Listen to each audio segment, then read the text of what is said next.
오늘 봉독할 하나님의 말씀은 마가복음 12장 12절의 말씀입니다. 같이 읽겠습니다. 그들이 예수의 이 비유가 자기들을 가리켜 말씀하신 줄 알고 잡고자 하되 무리를 두려워하여 예수를 두고 가니라. 아멘. 오늘은 포도원 품꾼에 대한 비유입니다. 포도원 농부들에 대한 비유이죠. 아마 여러분들 잘 아실 겁니다. 주인이 포도원을 농부들에게 줬어요. 주고 농사를 많이 지어라. 소작을 지고 그 다음에 소출이 나면 나에게 갖다 주어라. 그래서 농부들이 욕심이 나는 거예요. 소출을 갖다 줘야 되는데 내가 갖고 싶어 합니다. 그러다 보니까 결국에는 주인이 자기의 아들을 보냈는데 그 아들까지 죽여버립니다. 그래서 이 포도원을 자기가 차지하려고 해요. 예수님께서 이 비유를 말씀하신 이유는 바로 유대인들이 포도원의 농부와 같다. 그들이 선지자들을 배척하고 하나님께서 보내주신 아들 예수 그리스도까지 배척하고 죽인다. 참 엄청난 비유죠. 그런데 여러분, 당시 이 종교 지도자들이 그 비유를 잘 알아듣습니다. 정말 똑똑한 사람이에요. 이 비유가 자기에게 해당되는 비유라는 것을 알아요. 그렇게 하지 마십시오. 그렇게 이야기를 합니다. 참 대단한 사람들이죠. 그래서 그 사람들이 뭐라고 이야기를 합니까? 오늘 본문에 보니까 예수를 잡고자 하되라고 합니다. 여러분, 왜 이 사람들이 예수님을 잡고자 할까요? 그 이유는 이 기대가 무너졌기 때문에 그렇습니다. 여러분 생각해 보십시오. 유대인들과 종교 지도자들은 자기들이 하나님의 상을 받을 줄 알았어요. 당연히 천국 가야죠.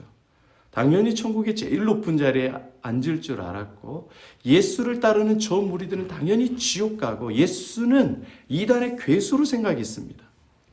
그러니까 하나님을 잘 믿고 잘 섬긴 자기들이 복을 받을 줄 알았는데 어떻게 된 거예요? 예수님께서 말씀해 주십니다. 너희들은 배척당한다. 천국에 못 들어간다.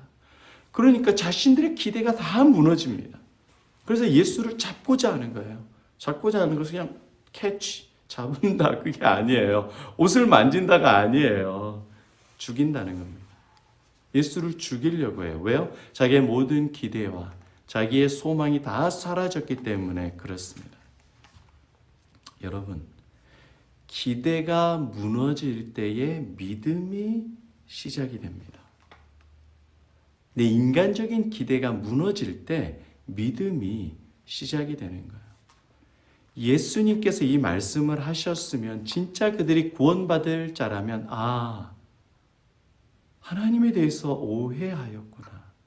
예수에 대해서 무지하였구나. 예수가 바로 구약의 예언한 메시아이고 우리의 구원자이시다 라는 걸 알고 돌이키고 회개하고 우리가 어찌하여야 구원을 받으리까 주님 앞에 나와야 됩니다. 내 기대가 무너지고 나의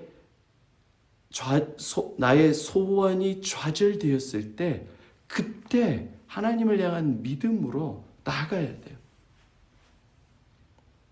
여러분, 그런데 기대가 무너질 때 사람들은 믿음으로 나아가지 않습니다. 그러니까 기대가 무너지고 낙심되고 절망된 상황에서 정확히 그 사람이 믿음이 없는지를 아는 거예요. 당시의 종교 지도자들은 자신들의 기대가 무너지는 설교를 들을 때마다 예수의 비유를 들을 때마다 그들은 분노하고 예수를 죽이려고 합니다. 믿음이 없는 거죠. 그러나 예수에 대한 믿음, 하나님에 대한 믿음이 있는 사람들은 자신의 기대가 좌절이 될 때, 자신의 소원이 무너졌을 때 오히려 하나님을 향한 믿음을 굳건히 잡고 세웁니다. 어떤 사람들이 있죠? 다니엘의 세 친구들이 있죠. 그들이 하나님을 잘 섬기다가 왕 앞에 잡혔습니다. 다니엘의 세 친구들도 공무원들입니다. 신하들이에요. 신하들이라면 누구나 왕에게 잘 보이고 싶고 높은 지위와 직책을 얻고 싶습니다. 그렇게 해서 유대인들과 당시 하나님의 이름에 도움이 되는 삶이 되면 얼마나 좋겠어요. 그게 인간적인 기대잖아요. 그런데 다니엘의 세 친구들은 느부갓네살 앞에서 자신의 모든 기대, 소원들이 다 무너졌을 때에 믿음을 지킵니다. 왕이시여, 우리가 왕이 세운 신상에 절하지 않겠나이다. 그리고 하나님께서 이 위기에서 우리를 구하실 뿐만이 아니라 혹은 하나님께서 우리를 구하시지 않아도 하나님에 대한 믿음을 버리지 않겠습니다. 이것이 믿음입니다.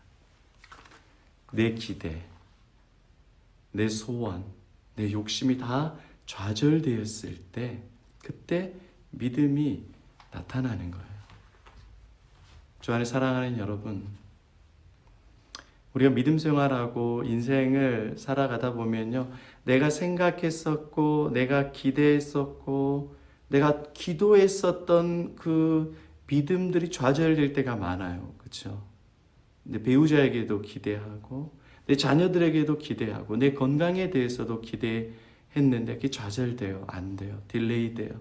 포기해야 될 때가 많아요. 특별히 목회자에게도 기대를 하고 교회에도 기대를 했는데 거기에 대한 기대에 미치지 못할 때, 아니 오히려 배신을 당했다라고 생각이 될 때 얼마나 좌절이 되고 그 배신감과 낙심이 큽니까? 직장에서도 그렇고 사회생활할 때도 그렇고 내 기대가 좌절되는 순간이 한두 번이 아니에요. 그것 때문에 뒤척이고 잠 못 이루는 세월이 한두 번이 아닐 겁니다. 그때 어떤 사람들은 예수를 잡으려고 합니다. 예수를 배척하고 예수를 저주하고 부인하고 떠나갑니다. 믿음이 없죠. 그러나 믿음의 사람은 그때 오히려 예수를 신뢰합니다. 그리고 이렇게 고백합니다. 다윗의 자손 예수여, 나를 불쌍히 여기소서. 나는 죄인입니다. 나를 떠나소서. 자기의 자신을 낮추고 자기의 믿음 없음을 용서해 달라고 예수님 앞에 간구하며 회개하며 주님 앞에 나아갑니다. 주님을 죽이기 위해서 잡는 것이 아니라 주님을 믿기 위해서 주님을 붙드는 인생이 됩니다. 여러분, 오늘 하루 생활하면서 예수님께서 여러분과 함께 하시고 여러분을 반드시 도와주십니다. 어떨 때 도와주시냐? 여러분 평탄하고 잘할 때 그때도 함께 하시지만 여러분의 기대가 좌절되었을 때, 여러분의 소원이 좌절되고 낭망되었을 때, 내가 열심히 기도하고 열심히 예배하고 내가 열심히 살았는데 정말 주님을 믿었는데 그 모든 것들의 그라운드가 다 무너졌을 때 예수님께서 여러분의 믿음을 붙잡아 주십니다. 여러분을 위해서 예수님께서 기도의 주체자로서 여러분을 인도해 주십니다. 여러분에게 소망을 주시고 믿음을 주시고 또 돕는 사람들을 붙여주셔서 끝까지 예수님을 믿고 사랑할 수 있는 힘을 전능하신 하나님께서 주십니다. 오늘도 그 예수님을 붙잡고 살아가시기를 바랍니다. 나의 기대가 좌절될 때 예수님의 역사가 시작이 됩니다. 나의 기대가 무너졌을 때 예수님을 향한 믿음이 자라나게 됩니다. 내가 소망하던 것이 절망으로 바뀔 때 오히려 하나님께서는 우리의 믿음을 예수 그리스도로 꽃피워 주십니다. 절대 하나님의 진리, 예수의 진리, 성령의 진리를 놓치지 마십시오. 주께서 오늘 하루 여러분들과 함께 해주십니다. 그러한 예수 그리스도의 은혜와 사랑이 넘치기를 축복합니다. 오늘 이 찬양, 나의 기도하는 것보다 더욱 응답하실 하나님, 그 예수 그리스도를 통하여서 오늘도 행복하고 담대한 인생 살아가기를 축복합니다.